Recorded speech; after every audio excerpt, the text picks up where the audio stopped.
All right. Hey, everybody. This is Tracy from Brandco. I wanted to welcome everyone to this week's Piggyback blog webinar. This week, we're going to be covering the inner workings of the plugin called Gravity Forms. The Gravity Forms plugin is what we utilize inside of our Piggyback blog network to create custom lead capture forms, aka contact forms. So all of us in here, hopefully we all know how to already log into our Piggyback blogs. However, if you do not remember how to, you can always do so from piggybackblogs.com. There's a button at the top of the screen that says login.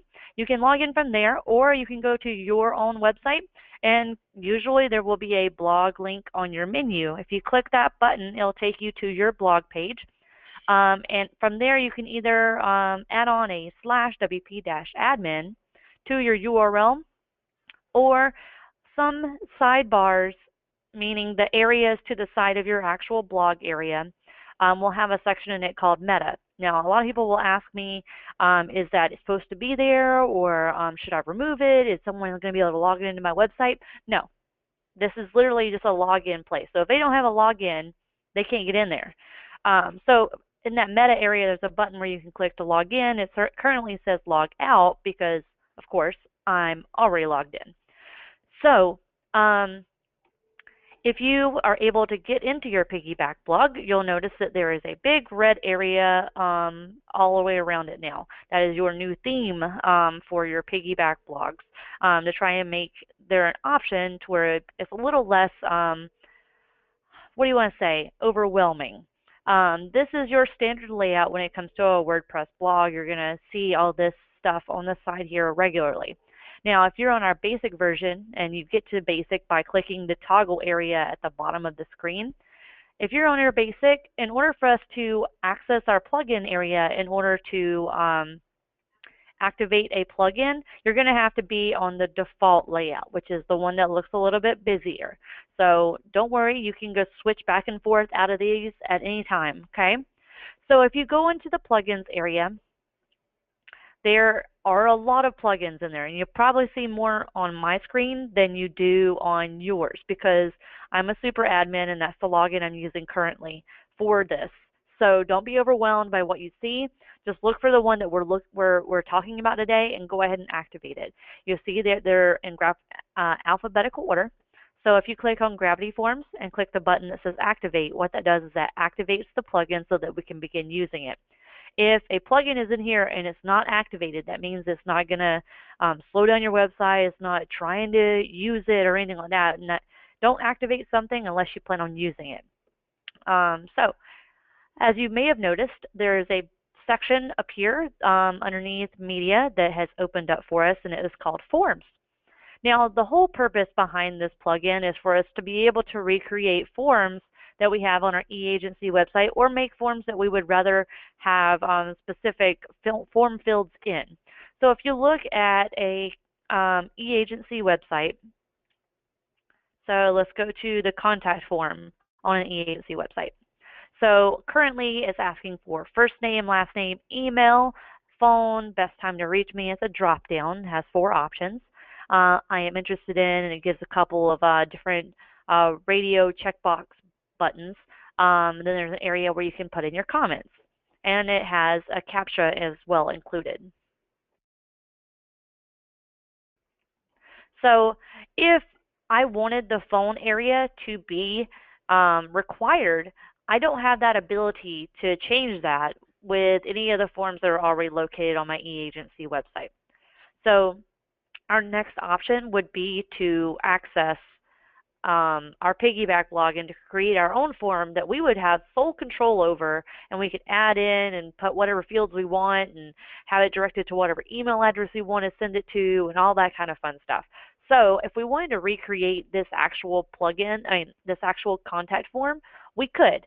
So essentially it's very bare bones, first name, last name, email, phone. So inside of the forms area, inside of our Piggyback blog, where we're going to end up creating our new form. If we click on Forms, we can click New Form to the side here, or we can click New Form, the button beside Forms. once we look at all of them. So we're going to go ahead and click and make a new one. So add new. And at this time, it asks us what we want the form title to be and the form description. So if we're wanting to make this exactly like the other one, but we want to be able to control different things on it, there's no title, there's no description. So this is just going to be for us then. So let's say contact us. We're looking forward to hearing from you. Send us your information. So our title is going to be contact us. Our form description is going to be we're looking forward to hearing from you. Send us your information.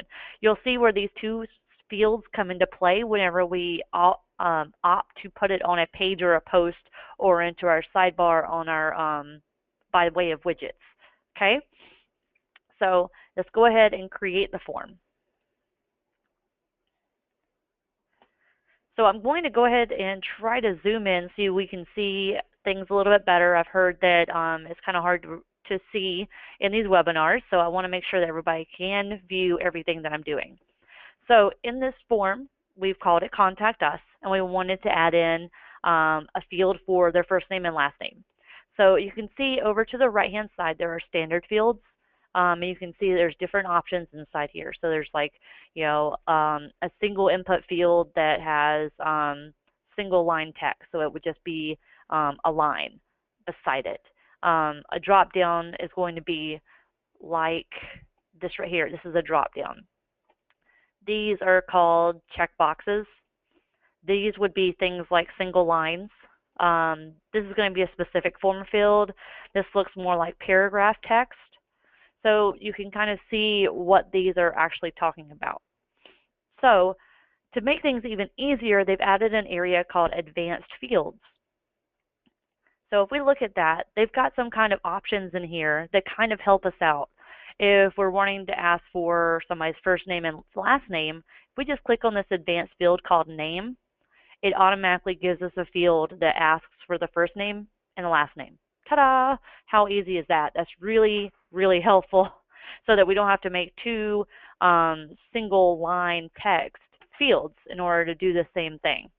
So we also needed the email and the phone number.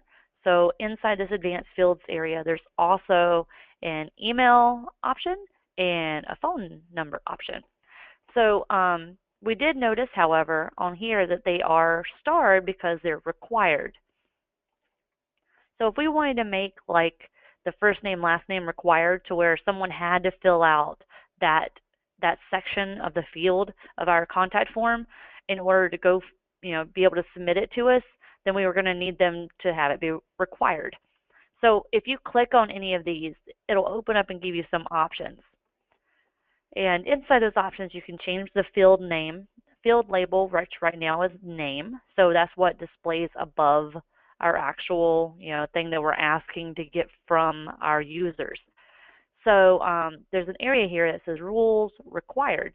So if we want this to be a required field, to have that star beside it, that someone will know, hey, you've got to give me your first name and your last name, then this is how we do it. So now we've got the first name and last name required. Let's go ahead and do the same for the email and the same for the phone number. Now, if we were doing like a specific giveaway or something like that to where we wouldn't want the same person to be able to apply 2 times in a row or something like that, that's what the field that says rules, no duplicates is going to do. It would check the entries that you've received already to see if it's the same as any of the ones that you have already in there. So that would be the reason why you would use the no duplicates tab under the rules area. So right now we have first name and last name required. We have the email address required and the phone number required.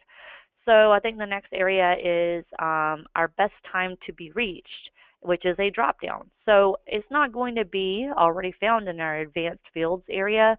So we'll go back to standard and we're going to click for drop down. And that's going to pop up next in the row. So Currently, you'll see that it says untitled and then it says first choice. So let's go ahead and click it and see our options. We need to change the field label, which is currently shown as untitled.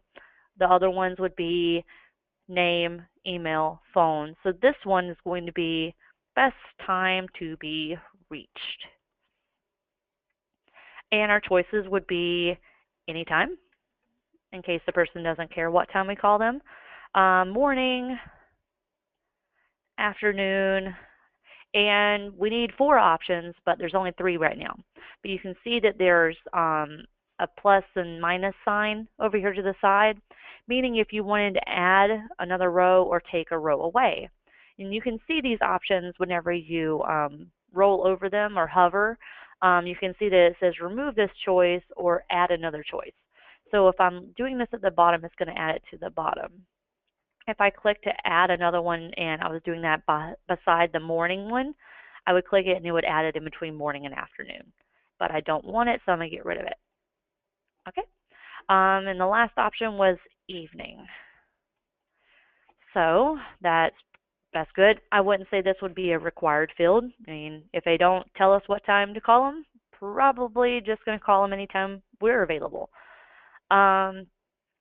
So if we close this up, then we can see what it looks like, best time to be reached, and then it will automatically say anytime because that's the first option that we put in, so it's going to be the one that's displayed automatically. And then the next area is I am interested in, and those are going to be checkboxes. So in the checkboxes option here in standard fields, let's go ahead and click it. It's just like it was before, very much the same thing as our drop down, but it's going to display differently. So I'm going to drag this into another browser so that I can look at the 2 at the same time. Okay, so I am interested in, and we'll just do a couple of these. Listing my home, finding an agent, relocation. Let's make it 4 so we can see how to add another row again. Purchasing a property. All right, so that works out great if it's like a couple of options. But in the original, we have 1, 2, 3, 4, 5, 6, 7, 8 options. That can be a pain in the butt to have to write that in every single line like this. So there's an option here that says bulk add. So if you wanted to use that to add multiple choices all at one time, you could. So let's take a look at what that does. So there's already some preloaded things in here, and these are the ones I just put in place.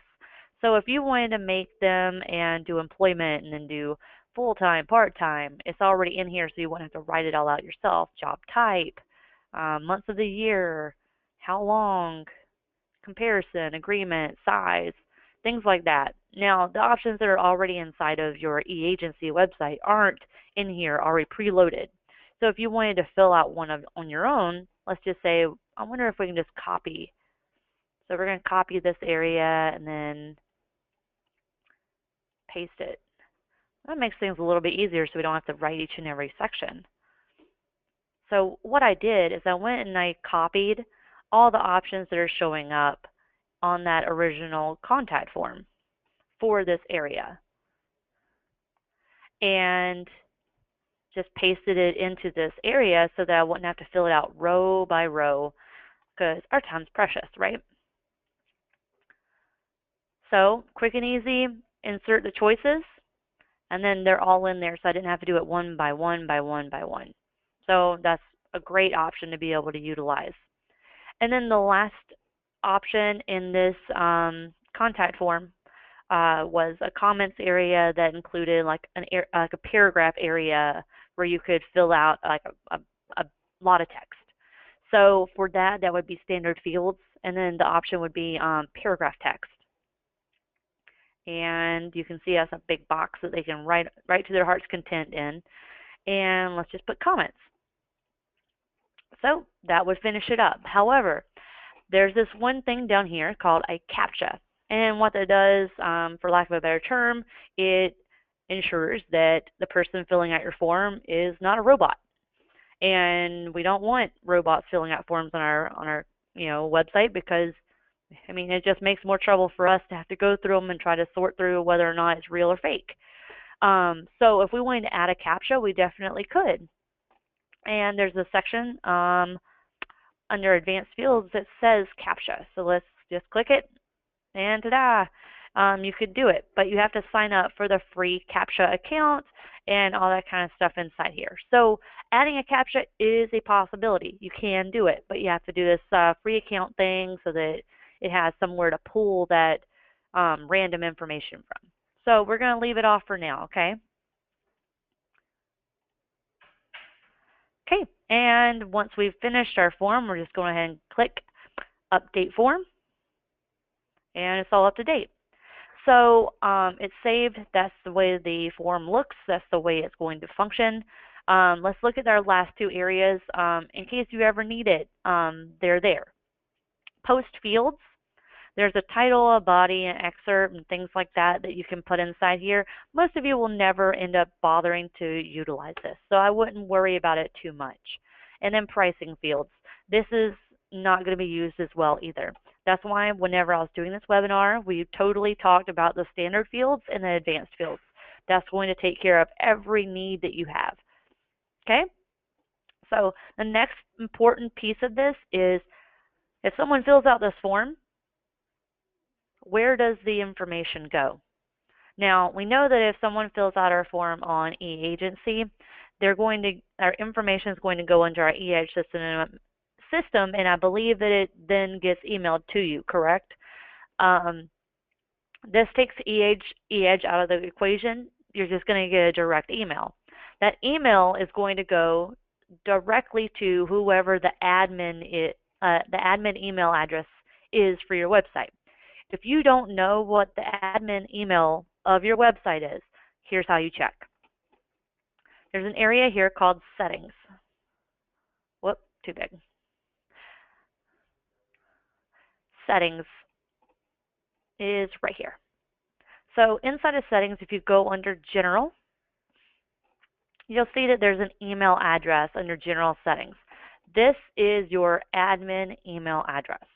So any forms will automatically go here. Now we can change that. We can add in other email addresses and have anytime a form is filled out, 3 people get emailed. But if that's not a good email address that is in that direct spot under General Settings, under Email Address and General Settings, you need to change it and make sure that it's a good email, okay? So under Forms, we can change how things are notified. So we go back to Forms.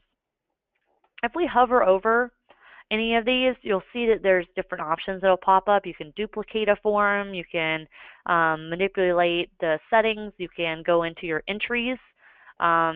Inside here, you can also see how many times this form has been viewed or how many entries you've received for it, what the conversion rate is, meaning how many people have looked at it and filled it out. So 2 people viewed this one and 1 person filled it out, so it's a 50% conversion.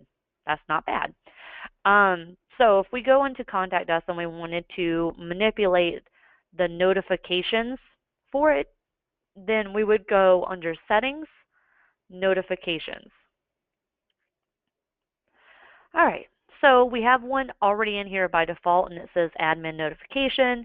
It's going to send an email directly to whoever email address is used as the admin email. Now, if we wanted to edit that, go ahead and click Edit. See how it says Send to Email, Admin Email. It's just automatically going to auto-populate what goes in there. We can change the name of this notification. Inside the subject, whenever you get the email, it's always going to say New Submission From, and then because we named our form title Contact Us, it would say New Submission From Contact Us. You could manipulate that and change that around to be in something else that would be more descriptive for you as well. It could be first name, filled out a form. That could be what your email would say. It would just say, like, if Joe Schmo filled out your contact us form, the subject of our email that we would get is going to say, Joe filled out a form. So you can make it however you need it to be so that you know that that email is important whenever you receive it. Down here in the message area, it says all fields. And that's just automatically a like a short code that's in place to give us every bit of the information all in one place. It's not going to format it super, super special, but it will be separated into different areas based off of the questions we put in place. Now you can spruce this up, but honestly, we just need that information that the people are putting into the forms. So it's going to be good to go as long as we just leave all fields in there and we don't remove it. So you can do a lot of different things inside here. But honestly, the default is going to get you where you need to go as far as getting the information that your people fill out on the forms that you've put on there. So we all know what BCCs are and reply tos and things like that are just from using emails. If I wanted every time a form was filled out for my personal email address to be emailed as well, I would put my email address here, and my admin email and the secondary email would also get the fields input that the person had put in place for us. So that's how you would manipulate the notifications that you get once someone fills out the form. Okay? And the last part would be confirmations. Confirmations, I'm sure you've seen them. I'm sure you've filled out, I don't know how many forms on the internet over the years. Usually when you fill out a form, it'll say, hey, thanks for applying. We'll get a hold of you soon. Or thanks for contacting us. We're going to review your application and, take it to the higher ups or something like that. So every form already has this default confirmation, but you can change it if you don't like how it displays. So if you had a specific area that was for people to join your team and for them to contact you through there, then you may want to say, thanks for your interest in joining the team. We'll be back with you as soon as possible. But if you don't, this is what it's going to automatically say. Thanks for contacting us. We will get in touch with you shortly. So if you want to change that, this is where you would do it. Now, if you wanted that to show for one form and something different for another form, you would just add a new confirmation. So there's a lot of things that you can do in there, but the bare minimum when it comes to these contact forms to notifications and confirmations, just making sure that you're going to get it to the right email and that you're going to get the information. And as long as you have the fields in place in the actual form that you actually want information about, then you're going to be good to go. So lastly, how is anyone ever going to see our form? Well, we got to put it on a page or a post.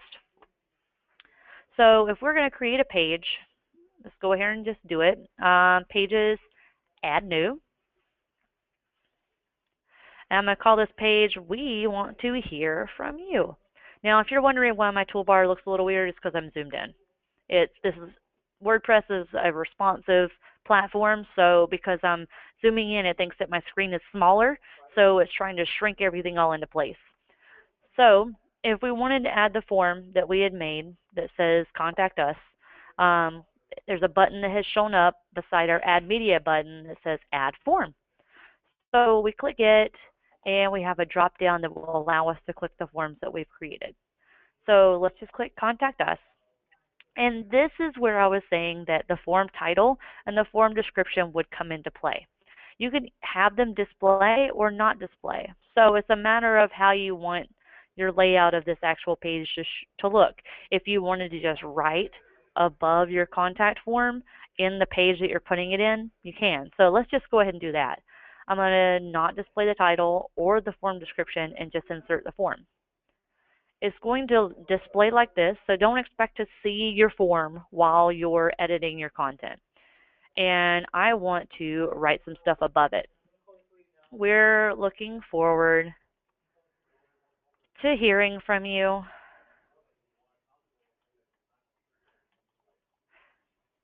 And you can edit that at any time. It's just going to be there and ready to go. And this bunch of text here is going to automatically make our contact form show up. So let's go ahead and publish this page and go take a look at what it all looks like all put together. So view page. All right, we want to hear from you. This was the title of our page. This is the content that I wrote above the contact form. And this is the contact form we set up. You can see that these 3 sections here, we made them required. And our submit button at the bottom, which is going to submit the whole thing. So let's go ahead and just do an entry to see what it looks like. Adams, it doesn't matter if I spell it right or wrong. And best time to be reached is anytime. I'm just going to fill some stuff in, testing the form. And let's just click submit, and it's going to show us our confirmation message. There it is. Thanks for contacting us. We'll get in touch with you shortly. And in turn, I will get an email. That email is going to give me a bunch of information. However, if I don't want to look through my email to see if I've gotten an entry into my forms, I can look under forms, entries. Look, that's the information I just put in place. So if I wanted to go ahead and view all the stuff that that person put in place, there it all is. So that's great. It's simple. If I wanted to resend the notification to myself, I could click it over here and just click to resend. If I wanted to print it out, I could. If I want to export my entries later on, I can do that as well. So if anybody has any questions, feel free to go ahead and start asking them at this point. Other than that, I believe that is kind of all the ins and outs when it comes to creating a new lead capture form and having it ready to go, aside from changing the link inside of the menu on your eAgency website. That would be done under section 3.1, and that's how you would add in the actual link in the menu. I went over that a couple of times, but if I need to go over it again, I can. I just need someone's permission to log into their eAgency website.